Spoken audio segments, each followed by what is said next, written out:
बिस्मिल्लाहिर्रहमानिर्रहीम। महमूद जान दावड़ी हियर। 2 दिन पहले मैंने आप लोगों के लिए एक पोस्ट अपलोड की थी कि in the second week of October 2023 को प्रोबेबली HEC एडवर्टाइजमेंट करेगी। ठीक है, तो वंस अगेन वही क्यूरीज है स्टूडेंट और पेरेंट्स की तरफ से, बट वो रिक्वेस्ट करते हैं तो let me repeat it again and again कि सेकेंड वीक ऑफ अक्टूबर 2023 को अंडर ग्रेजुएट स्कॉलरशिप की एडवर्टीजमेंट होगी एज पर HEC स्टेटमेंट। इसको आगे पीछे भी किया जा सकता है क्योंकि HEC का जो ट्रैक रिकॉर्ड वो जो रह चुका है ना, वो हमेशा चीज़ों को डिले करते हैं। लेकिन इस दफ़ा हम उसको रिक्वेस्ट करना चाहेंगे इस वीडियो पैगाम में कि काइंडली आप लोग अपना एक सीरियस रोल प्ले करें, एक प्रोफेशनल वो प्ले करें, क्योंकि हर टाइम आप लोगों की डिले टेक्टिक्स की वजह से हमारे जो NMDs और बलूचिस्तान के स्टूडेंट हैं वो फिर बाद में बहुत सारी डिफिकल्टीज का सामना करते हैं और फिर उनको आप लोग ऑन नहीं करते हैं।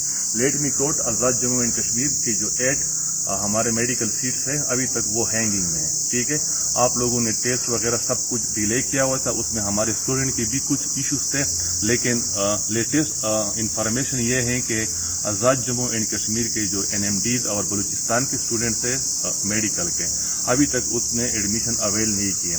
14 सितंबर 2023 को कौंसिल की मीटिंग थी, deputy chairman senate Mirza Mohammad Hafeez sahab ने उसमें ये एजेंडा पॉइंट वो पुट किया हुआ था, बट अनफॉर्चुनेटली जो चीज़ थी जो एजेंडा भी थी कौंसिल में आज़ाद जम्मू एंड कश्मीर के जो 8 स्टूडेंट थे उसको इस इशू को रिफर किया गया एडमिशन पॉलिसी एडमिशन की जो कमेटी है PMGC की, उसको रिफर किया गया है। तो मसलन वो चीज़ अभी तक स्टैटिक है, वो इशू हल नहीं हुआ है। ठीक है, उसके साथ ही UHS का मसला था। UHS में एडमिशन के इशूज तो सालों हो चुके हैं, लेकिन अब एग्जाम अपीयरेंस का मसला है। UHS के जितने स्टूडेंट हैं उसको एक जो VC UHS है वो उसको एग्जाम में अलाउ नहीं कर रहे हैं। तो इस तरह के मसले हर साल हम फेस करते हैं हमारे जो NMDs और बलूचिस्तान के स्टूडेंट हैं। तो खुदारा HEC वालों को इस दफ़ा अपना सीरियस रोल प्ले करना चाहिए। जो HEC के हायर अथॉरिटीज़ है उसको अटेंशन पे करनी चाहिए। हमारे जो अंडर ग्रेजुएट स्कॉलरशिप है फॉर NMDs एंड बलूचिस्तान के वो सेकेंड वीक में ही अपनी इस एडवर्टीजमेंट को इंश्योर करें। स्टूडेंट वंस अगेन पूछते हैं ये जो सिलेक्शन क्राइटेरिया है, सिलेक्शन क्राइटेरिया ये है कि वो फर्स्ट ऑफ ऑल जो एडवर्टीजमेंट करेंगे उसमें टेस्ट कंडक्ट होगी, एप्टीट्यूड टाइप टेस्ट होगी, जो कि मैंने अपने पोस्ट में भी लिखा हुआ था कि ये एज पर प्रीवियस ईयर। तो उसमें ये था कि एप्टीट्यूड टेस्ट वो कंडक्ट करते हैं फॉर देयर ओन स्कॉलरशिप। ठीक है, वो अपने स्कॉलर्स की मेरिट लिस्ट बनाते हैं HEC के टेस्ट से। वो ये फार्मूला रखते हैं कि जो HEC का टेस्ट होता है उसमें 50% वेटेज दिया जाता है HEC टेस्ट को, 30% FAC एंड 20% मैटर। ठीक है, उससे वो बनाते हैं अपने स्कॉलर्स की merit list, 500 scholars from NMDs and 500 scholars from Balochistan. Right हो गया। जब वो अपने on the basis of their own test वो स्कॉलर्स की लिस्ट बनाते हैं, मेरिट लिस्ट बनाते हैं, तो अमंग दीज वेरी स्कॉलर्स फिर वो MBBS और BDS के लिए मेरिट लिस्ट डेवलप करते हैं, बट अमंग द स्कॉलर्स। ठीक हो गया जी। और उसको ये फार्मूला वो रखते हैं in light of supreme court of Pakistan decision के, उसमें 50% MDCAT को वेट दिया जाता है, 30% FAC को वेट दिया जाता है और 20% वो वेट देते हैं मेटर को। ठीक हो गया।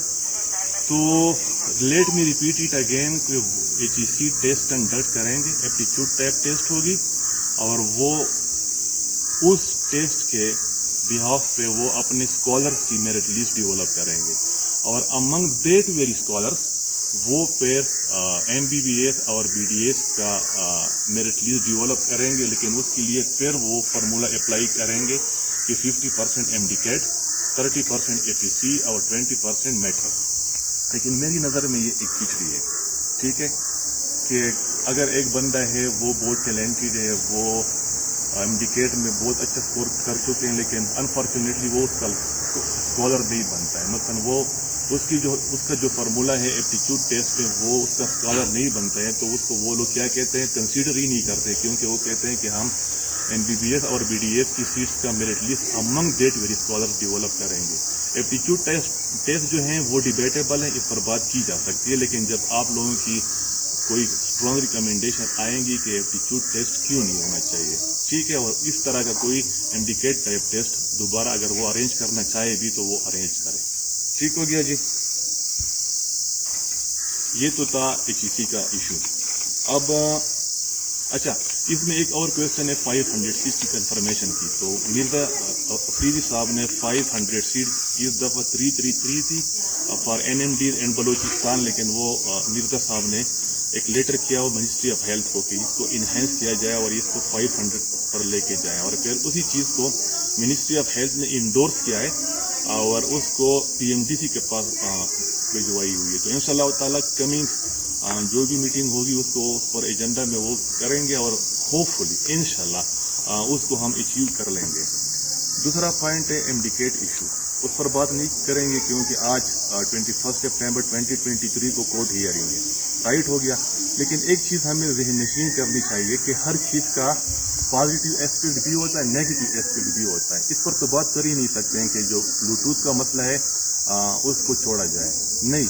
ब्लूटूथ के मसले में जो डायरेक्टली और इनडायरेक्टली जो अनासर इन्वॉल्व है उसको कुफर किरदार तक पहुंचानी चाहिए, उसको सरफेस करनी चाहिए और उसको ऐसी सज़ा देनी चाहिए कि वो जो इन्वॉल्व कैरेक्टर्स हैं, ठीक है, मार्केट में और जो स्टूडेंट इन्वॉल्व है, कम से कम इस तरह की हिमाकत मुस्तकबिल में कोई न करे।